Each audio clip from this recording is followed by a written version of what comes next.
Hi, welcome back to Smoking Cheltenham. Today we're just going to look back at a few performances, got a selection for the weekend, the Munster National, and we've just got a bit of news to cover. A bit of news. Jeez, yeah, I'd seen you for a couple of weeks there last week. I'm a little busy, but I didn't have all that much to talk about, to be honest, so what a difference a week makes, eh? I hope you're alright. Anyway, it's a bit blowy outside.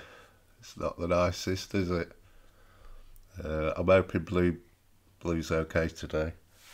She's just chilling here. She wants to go out. I haven't took her out yet. Take her out. She don't like the rain. She wants to come back in.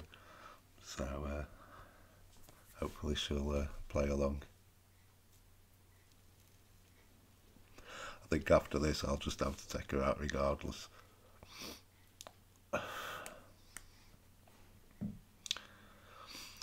So yeah, we'll just run through the news first then. We've got the Grand National, changes to that. I'll just give my thoughts on that.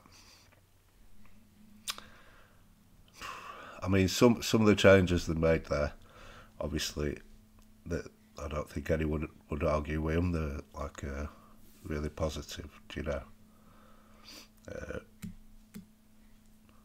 you know, we've got extra runoff areas for the loose horses, bringing the start time forward, a shorter run to the first. That all makes good sense. Like, no one would argue against that.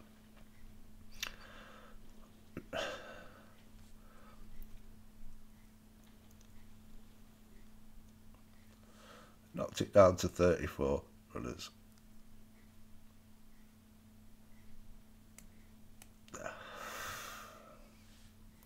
And also there was some jumping thing as well. I didn't really read the details of it. I think, if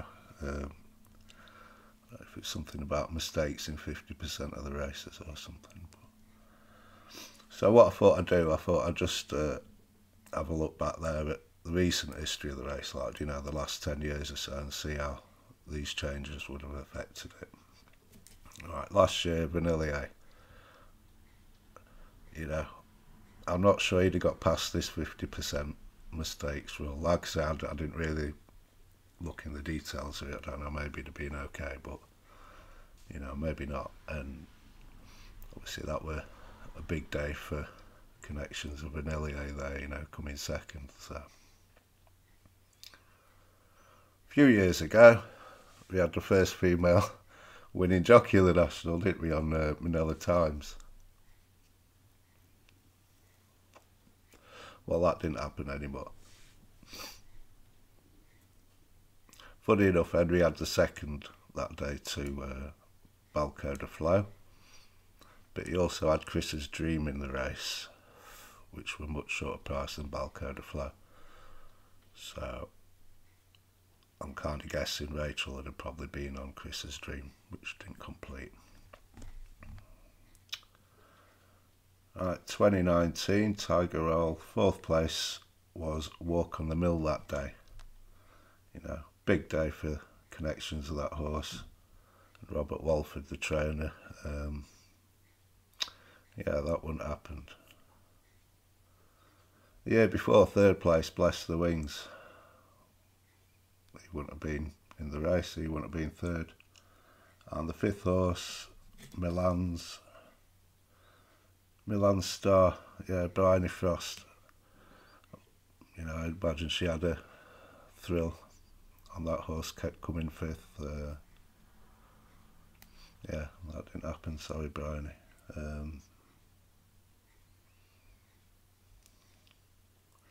2014-2015 won by Pinot de Rey and Many Clouds respectively.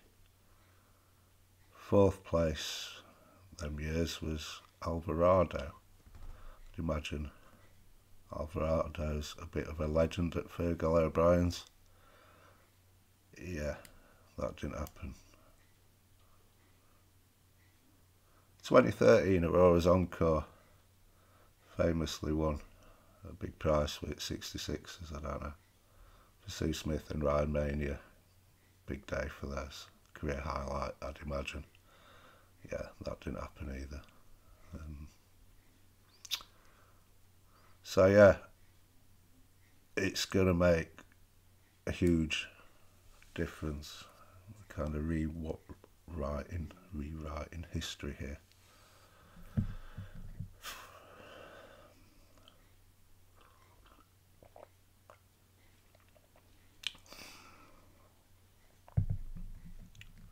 For me, it's not the race I grew up with, you know.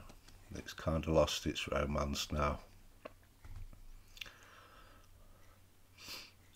It's a cracking race still, but what it is now is not what I knew. It's just a high-end handicap now. Cracking race, look forward to trying to find the winner.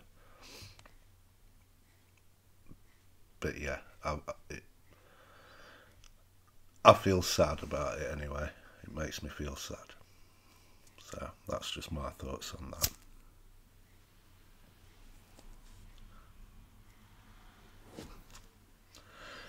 Right then, other news. Dream to Share missed his intended reappearance due to a stone bruise, I believe. Like I say, I'd imagine we're getting him out early. They had a ring around the royal band. He'd have to be getting out pretty quick now, otherwise they might have to, if they were thinking of that, they might have to rejig his schedule a little. But nothing serious anyway, so we'll get to see him sooner or later, I'd imagine.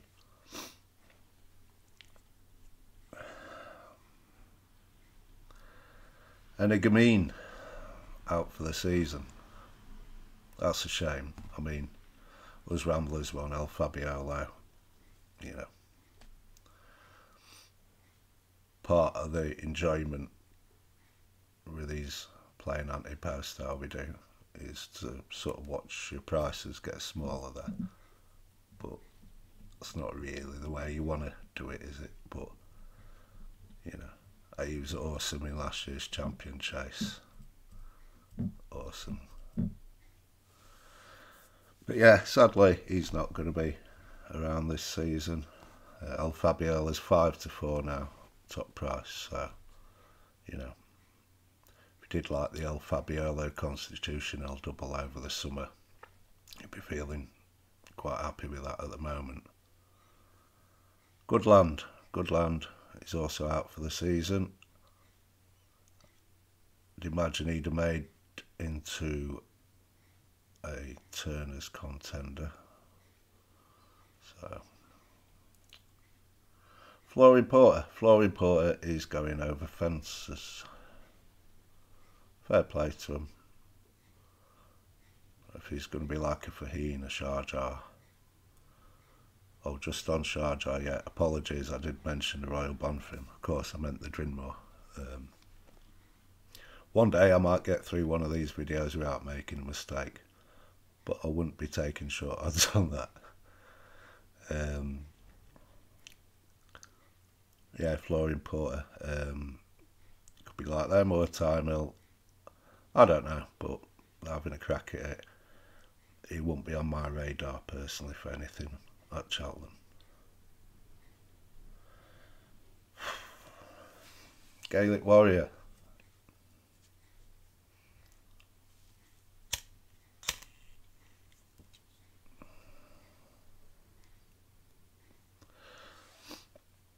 Yeah, this came as a bit of a bombshell, how it turned out.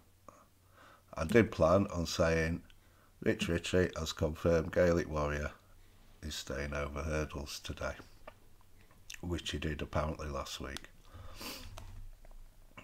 So a week's a long time. Yeah, Willie came out yesterday, he's going chasing now, so yeah, I'm a bit gutted about that one. You know, that vision I had there of him, you know, coming to the last of the stayers. Yeah, that's probably not going to happen now, so that's a shame.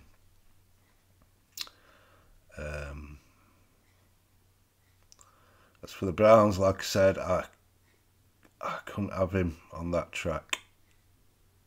For me, he's run well below the last 2 years. I know some people might say he ran a fine race, got beat by a machine, whatever, in the Ballymore last year. For me, he was just still hanging there. He was fighting the jockey.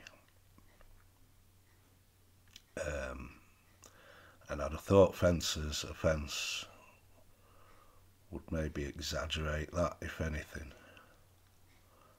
If I won this horse, I'd be having nightmares about that run to last in the Browns. If you play him, I'd be trading off at the bottom of the hill, I think, if he's going well there. So it won't be for me in the Browns. But they've not done it for the Browns, have they? They've done it for the Gold Cup. And I wouldn't be ruling him out of a Gold Cup in 2025. So, see a long way to go till that.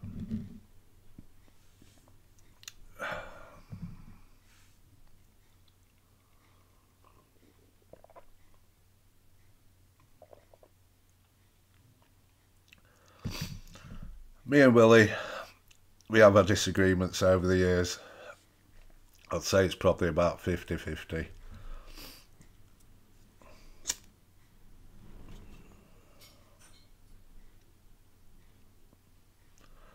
The one that sticks in the head, left a bit of a scar there, was a few years back now. My two strongest fancies for Cheltenham that year were Allaho for the Turners and Manila Indo for the Browns at the RSA. I had a good bet on them both, doubled them up, and yeah, Willie ran Allaho in the RSA. I just had, like with the Gaelic Warrior, had this vision he was going to gun Allaho out, and I said he'd have the race shot to pieces 3 out. But no, he went up in trip, ran him in the RSA. He took on Manila Indo from a long way out, and they both got beat by Champ, if you remember, came from miles back.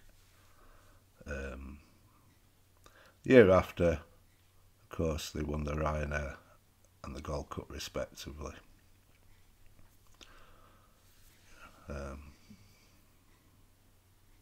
I know I weren't the only one, but yeah, that left a scar. I've been doing this 30 odd years, you get a few scars over that time, you know, but that's certainly one.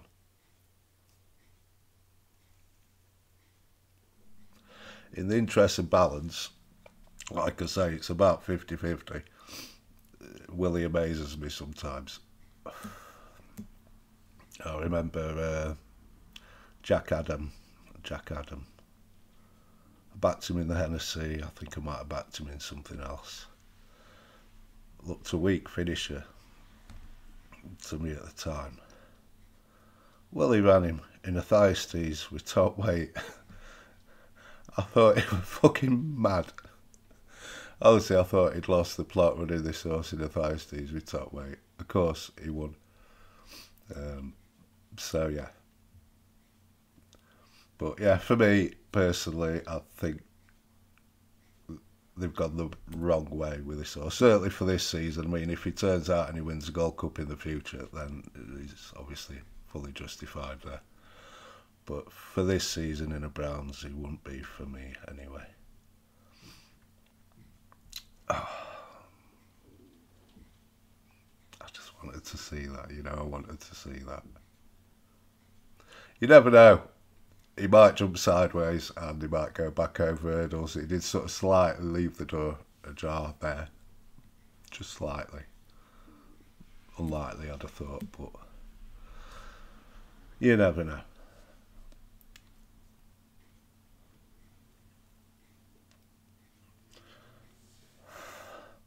They also did a bit of a U-turn with fact to file.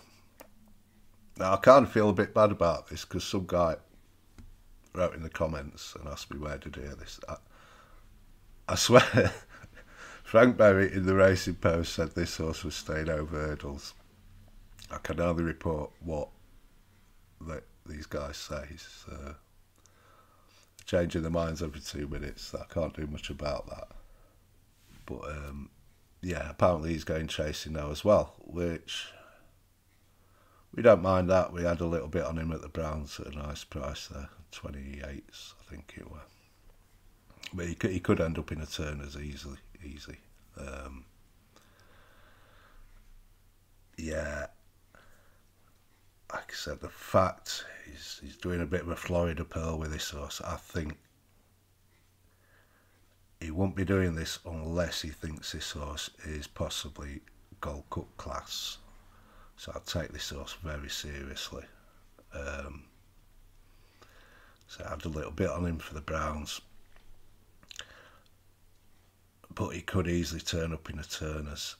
I don't like backing a horse for 2 races, you know.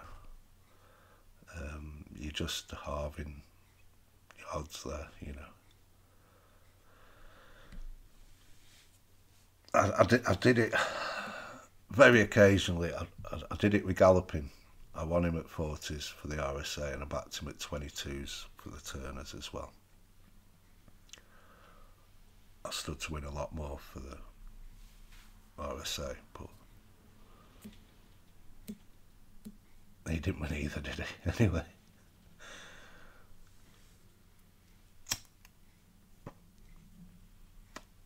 But yeah, I'd be keeping a close eye on this fella. Do you know now?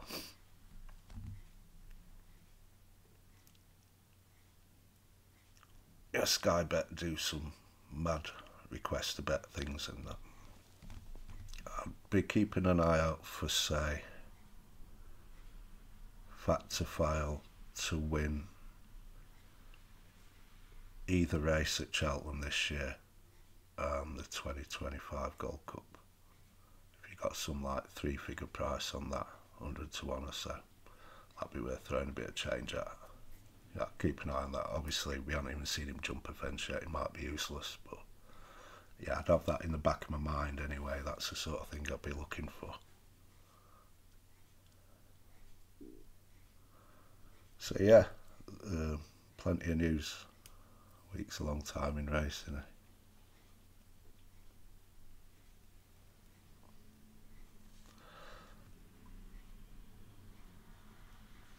This is what I was saying before, do you know, my first video, with the way, I mean, everybody plays a bit differently, but if you just sort of, if your aim is to get to Cheltenham with a couple of horses backed at nice prices for most of the championship races, then with the multi-bets, I'd say generally when you get there, as a rough guide, you want at least twice as much on in singles as multi-bets, and that's when you get there. Obviously you get one non-runner in a multi-bet and your bet's kind of wrecked there. So when you're having 3, 4, 5 horses together, you're playing a very dangerous game. But I know them numbers look pretty, don't they, when you're putting these bets on. But I would say certainly before the start of the season, you don't even want as high as a third in multiple bets. Maybe I'd say probably 80-20. You want singles and multi-bets, you know, and then as the season goes on and the targets firm up a bit, and certainly when the non-runner no bet comes in, you can then push up a little bit on the multiples sort of thing. That's how I'd sort of do it anyway, you know. Your singles there are your solid foundation, and the multiple bets, they're the fancy bits on the top, aren't they, you know. Right, so that's all the news anyway. I just went through all my bets yesterday, and so doing a bit of crossing out there. I'm sure plenty of you as well. And yeah, at the minute I'm 75, 25, and I'd say that's pushing it. That is pushing it.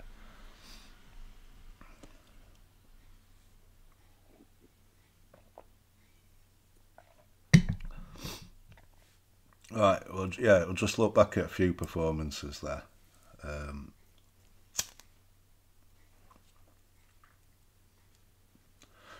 Flanking Manoeuvre is a horse I like.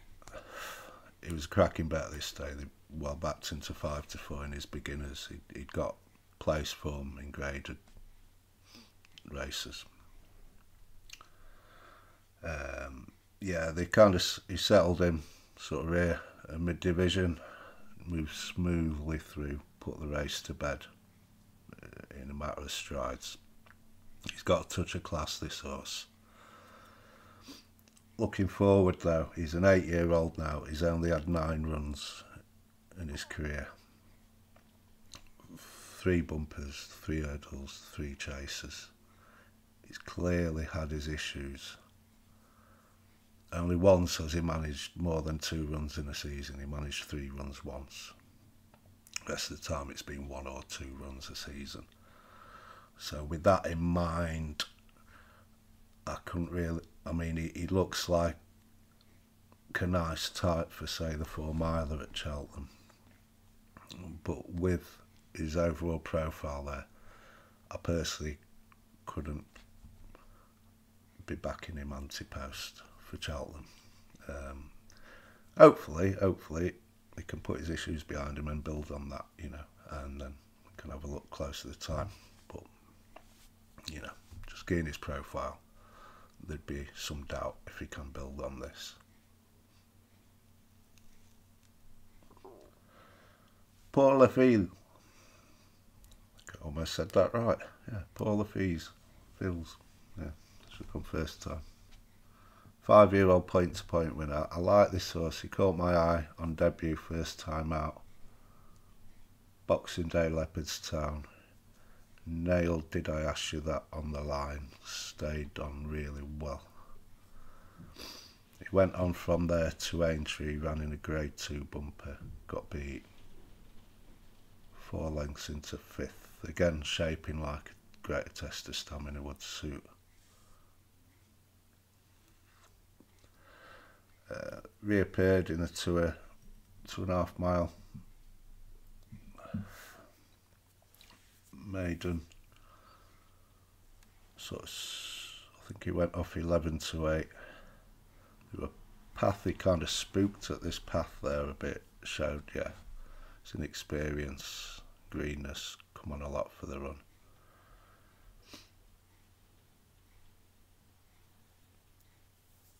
He came 3rd, I think, in the end. Maybe 4 or 5 lengths. 3, 4 or 5 lengths, I don't know. But yeah, he ran okay. Bit disappointing on the face of it. The fact Gordon's got this out early, I think he could be getting a few runs into this horse, and it could become interesting for like staying handicaps in the spring. I'd have a little eye on him for them. Maybe even something like the Martin Pipe, but yeah, get a few runs into him, and yeah, staying handicaps in the spring. I'd be looking out for him. See how he progresses. Manila Indo were great, weren't they? That were a joy to watch. Loved it. If Henry can get into the national in that sort of form, he'd be a player in that, I'd imagine. I think his Gold Cup days would be behind him now. Conflated.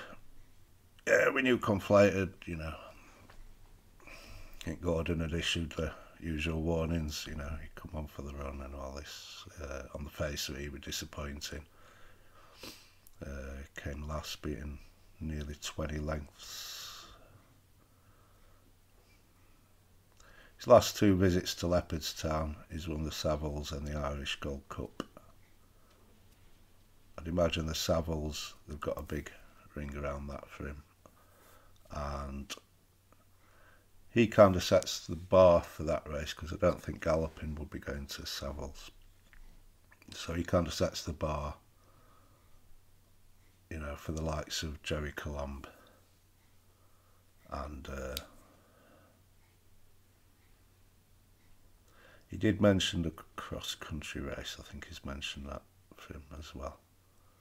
But yeah, he'll be a player in the Savills anyway, and he'll set the bar for the other horses there. Captain Teague, he won the Grade 2 Persian War on debut, came third in the bumper last year. He's got an enthusiastic way of going, I'd say. Looks a big, you know, looks a powerful 3-mile chaser of the future, stretched nicely clear on the running. I'd say the best, for me, the best this horse is going to achieve this season is to go into Cheltenham unbeaten, go to the Ballymore, and then get stuffed by the Irish. You know, that seems a bit harsh, but yeah, that's you know, I wouldn't have him on my mind personally for Cheltenham this year at least. And brighter days ahead. Us Ramblers, this is our first sort of runner of the season, really. Just looking at my notes, sorry. First two jumped fine. Guessy at the third. Awkward on the bend. And then after that, jumped left. So edge left. On the approach to his hurdles. Her hurdles. I think there'll be a load of improvement from this horse. She'll have learnt a lot there. I know Jack said, you know, she's having a good look around in front. I'm happy with that. I am. I think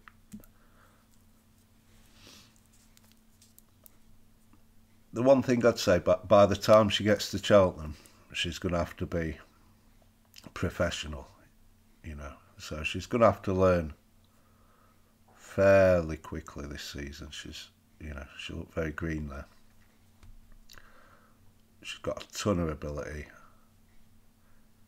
Yeah, you know, she's got the engine, and I think she'll learn a ton from. She'll come on a ton for that run. She will. She looked a little fat as well. Yeah, Jack was saying she'll, you know, he can't wait to ride her in a better race. Yeah, so she's, you know, we're happy with that, us Ramblers. That's fine, you know. I was thinking with the timing of this, I was thinking they might be thinking Royal Bond, you know, because she'd get all the, as a 4-year-old mare, she'd be getting all the allowances there. But with the jumping left thing, you know, I say she jumped the first two fine, so she's kind of learning on the job there, and she just kind of slipped into that. It's a safe way of negotiating the hurdles, I think. She just thought, yeah, step, bang, step, bang. So but yeah, you wouldn't like to see her doing that round Fairy House in a Royal Bond. But I do wonder if they might be thinking of the Royal Bond. But either way, I mean, you know, running for the Mare's Novice, she don't have to win the Royal Bond if she does turn up there. But yeah, she might take a bit of beating in that, if that's the way they go. So that's all that.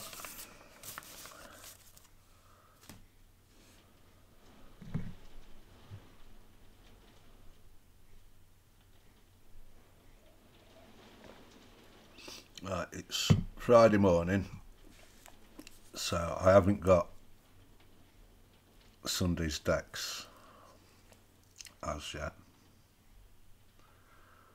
there's plenty going off this weekend if the weather allows it. There's a nice card at Market Raisin tomorrow.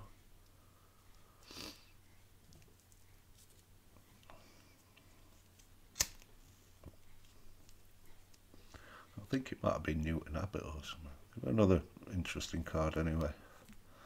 But I think for us ramblers, the highlight of the weekend to me looks to be Limerick on Sunday. We've got, say these aren't the final decks, but entered up, we've got Tiger Bay Queen, who could make up into a Mares Hurdle contender, and Tobar, missed last season. He's got a massive reputation. And Affordale Fury was entered up for the beginners in the last race. And it's also the Munster National. And this is where my selection comes in. So this is before the final deck, so I don't even know if it's a definite runner or not, and I haven't backed it yet. But the one I landed on was Royal Thief.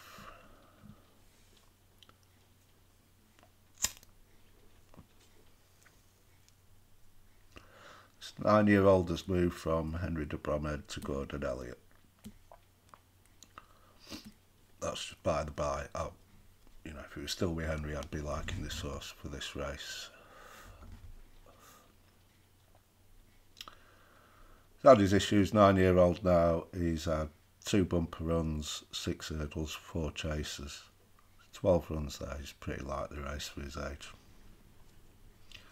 He's won 4 of those 12 races, all right-handed, and he's won on his reappearance for the last 3 years, so clearly shows his best form fresh. So really, ideally, you want to be backing this horse right-handed first time out. He won on his reappearance last year at Punchestown 3 Mile heavy ground. It's going to be heavy ground at Limerick. It's always heavy ground at Limerick, isn't it? But especially on Sunday. Yeah, he won that off a marker 1-2-3, eased down by 10 lengths. Patrick rode him, gave him a lovely ride that day. Then we went on to the Kinmure, ran a decent race, finished 6th, beaten 20 lengths, But yeah, he's up £10, he's off 1-3-3. On the entries at the moment, he's off a lovely weight, 10 stone 7. He's towards the bottom of the weights.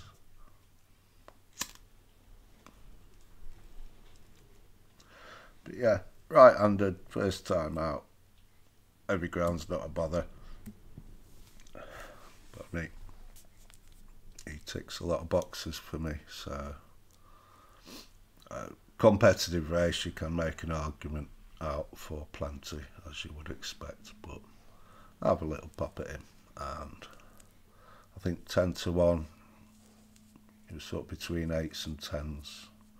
I think 3 bookies had priced it up, so he was sat around 4th or 5th in the market. So, yeah, I'd be thinking 8-1-ish or bigger, be alright, and we'll just have a little tickle in him.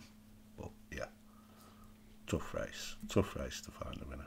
We like these big handicaps. If you do find a winner, you get rewarded, don't you?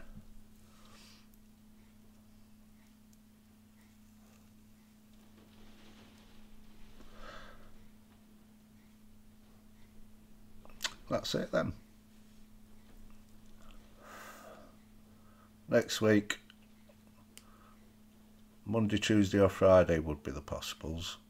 I'll try and make it Friday again, so we get to have a little look at the weekend, don't we? Yeah, it's not nice outside, so be a nice day to stay in today. Keep warm and cosy, get the fire on, and chill.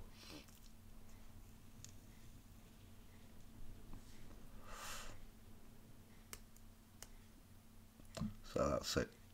Take care then, and I'll see you again next week.